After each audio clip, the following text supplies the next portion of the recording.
So my most comfort zone is that I was a player, right? And being a player at Eastern Michigan, obviously, we're in Ypsilanti.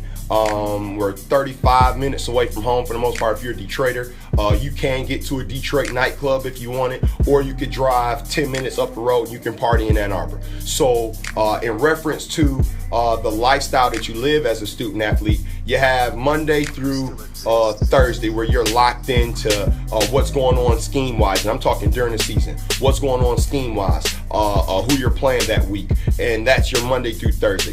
Friday is going to be a bit of your fluff day. You're going to travel that day, and you know, if you're playing the away game or if you're playing a home game, you'll still stay at the hotel that night and get off campus for that evening. Saturday, you'll be getting up early, so on and so on and so on. You'll go, you'll play your game. Boom. Here comes the big issue. Saturday evening, Saturday afternoon after the game. There's going to be a party somewhere.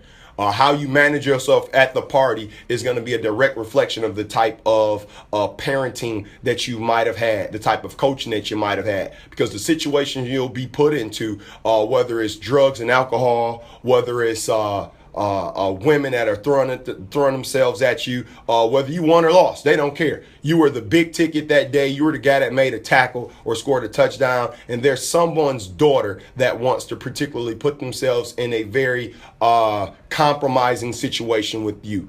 As I said prior, there's drugs and alcohol that's involved, and that's a very large piece in it. And what it comes down to is the consciousness of things. Everyone's not conscious when they've had a couple of drinks and they're 19 to 24 years old. They're making bad decisions.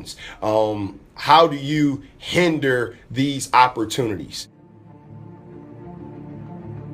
You surround yourself with great people. You put yourself around an older guy on the team, a leader, a guy that has been in these situations before as a young guy, and you can follow him throughout the process because he's going to make sure you don't get put into a compromising situation.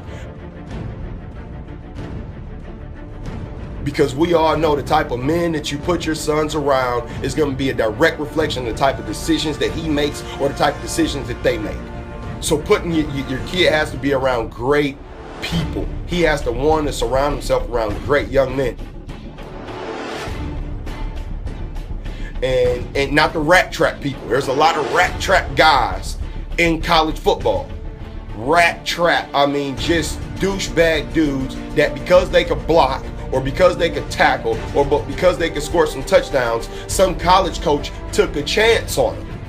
And so now your son is surrounded around more of them than great young people.